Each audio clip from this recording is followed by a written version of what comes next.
Welcome to the second video of applying to American colleges. So, as I have mentioned before, American colleges accept uh, applications through a common portal. There are two ways you can apply to American colleges. One is through the common application, and the other one is through the coalition application. In this series, we would be using the coalition application. That does not mean that it is better than the common application. I personally think that the common application is better, but I am better used to the coalition application, so that is why we are using the coalition application on in this series. So let us now head towards the profile section. uh, Once you have made your coalition account, this is the first thing you have to do. Yes, now after you click the profile section, you would get this. You would get to fill this simple information. Just fill in your name, your pronouns, and stuff like that. So if you are an international student, you do not have a social security number, so just click no. And for your enrollment status, that is your current status. If you are currently in 12th grade and applying as a high school student, you should click this. If you are currently in a community college doing a diploma or something like that, then this would be appropriate. Or if you are a transfer student, you're in the first year of a university and you're looking to transfer to any American university, then you should click this. Now again, some very simple information. Now you have to state your intention here. If your family income lies before 40,000 US dollars, then you qualify for financial aid. I think uh, if you are a middle class in any international country, you should click yes, because American universities are quite expensive and they offer generous financial aid and scholarships. And some universities don't even care if you say yes to this. Like these are called need blind universities. So yeah, you should definitely click yes if your family income lies below 40,000 US dollars, even 30,000 or 20,000 US dollars, I would say. No, I said that wrong. Okay, now just as an international student, I think you should click yes. It would be a rare case if you would click no. Now I'm not sure what this is, but if you like, I'm not sure what this is, so I just click no. And for this, if you are impacted by COVID-19 in any way, so click here, like. But I don't think this does much, to be honest, but you can choose to click it.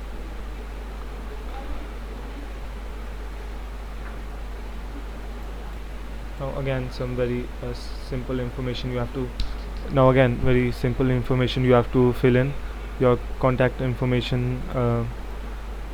Choose your country here, type your number, which type of phone type is it, doesn't really matter.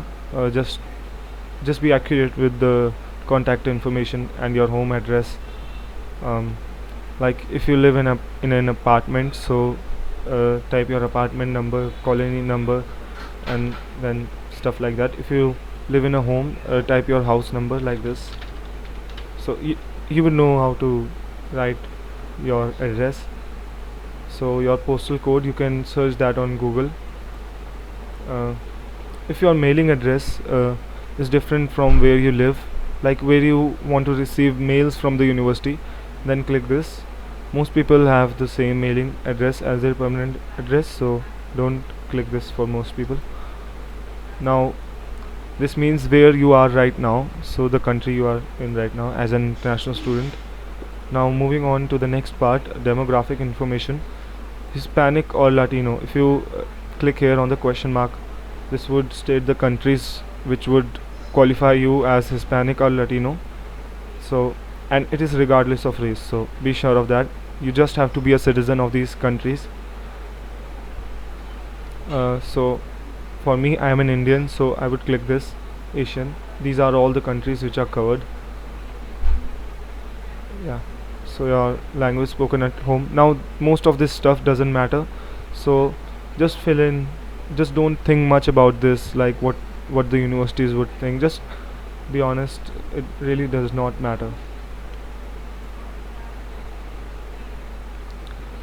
Now, for international students, both of these would be no, and you would not have a green card. If you do, then upload it.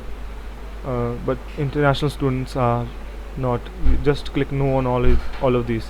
Even in even in this section, click no. This is only for American students.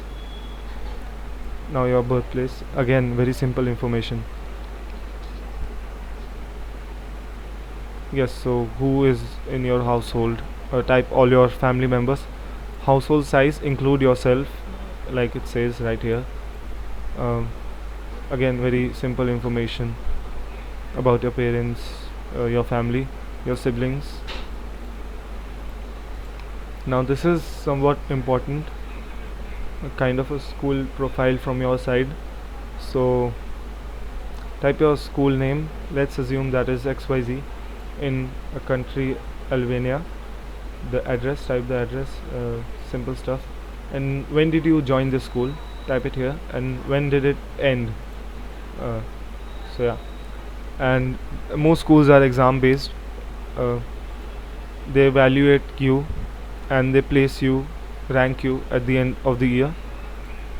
If your school is not exam based, then you might have some trouble getting into the universities.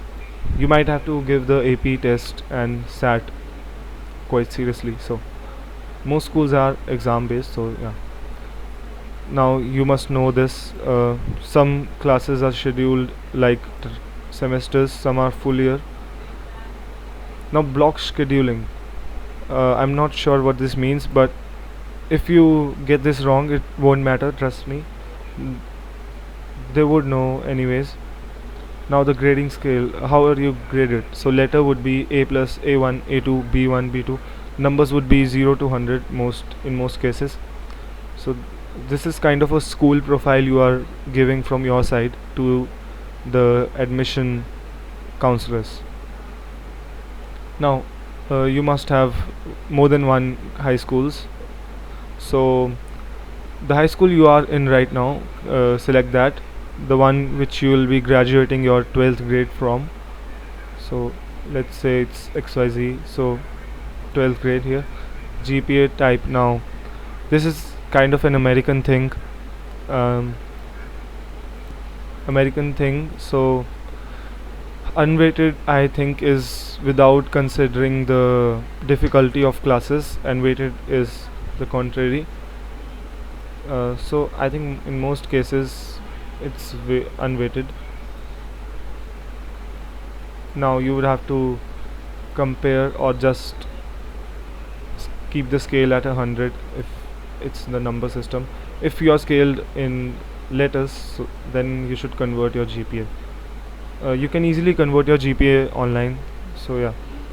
Now international exams, like if you're giving the board exams in India, for example, in my case, you can add them here.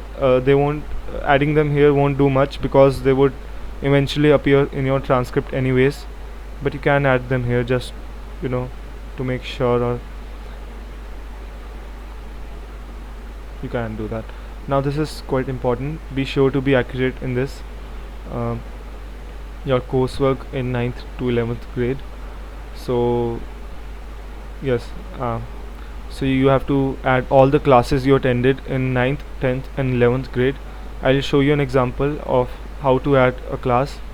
So here most international students would be attending regular classes.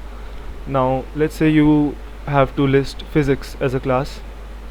You would click this, and you would click physics like this. Now this is pretty much the same thing. Your final grade, now this might not be available to you. So number grade, yeah, if it's in 0 to 100, so let's say the final grade is 98 or something like that. uh, Most classes occur in the regular school year. Summer semester is something applicable in the United States. Now which grade, and save, that's how you save a class. So you should add all of your classes like this. Now same way you have to add all the classes you are currently attending in grade 12th or have finished. Now if you are a transfer student, then you will click yes. If you are not, then click no. If you are in a high school. Moving on to, if you want to report your SAT scores, if you have good SAT scores like above 1450, I would say, then you should definitely submit your SAT scores right here. Or you can, if you are about to give the SAT, then you can click no, and you can click yes here if you can indicate that you are planning to take the SAT in the future, and you can indicate the date you would take the SAT right here. This does not have to be accurate. Even if you click no here and send a SAT score later, you can send that through email, it won't matter, but still. And if you have an SAT score right now, just put it right here. Alright, we are done with this. Now this section, if you have any AP exams to report, I would recommend this for international students who do not have good marks in 11th or 10th grade. This could really make up for that. Now most people should click no to this. IB is a curriculum, it is International Baccalaureate, and if you are attending in that curriculum, then click yes. A levels, now I'm not sure about this, so yeah, but if you are enrolled in this, you must know about this, so you can fill this. Now English proficiency test, a lot of American universities highly recommend, this is their word, the official statement, they highly recommend the English proficiency test for the international students. So if you have taken one, report it here. If you are about to take one, then click yes here.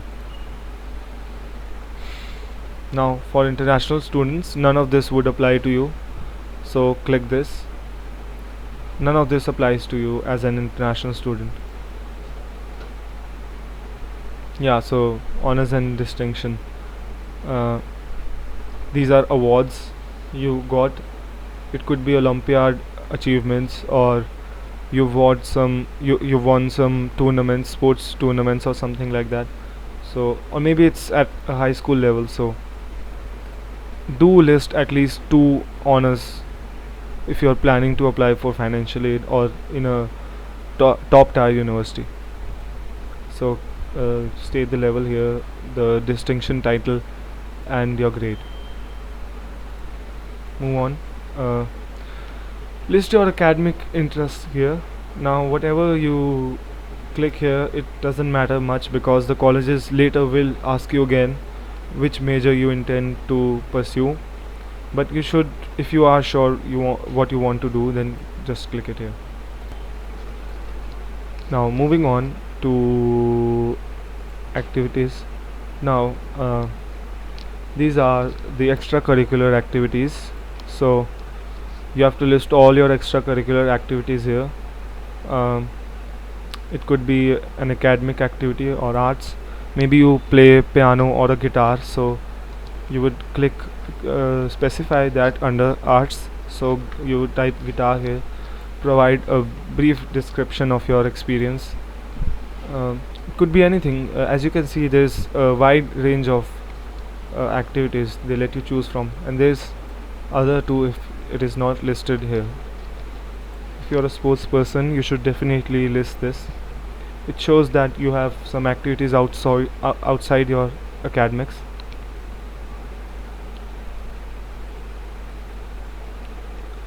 Now moving on, the coalition essay.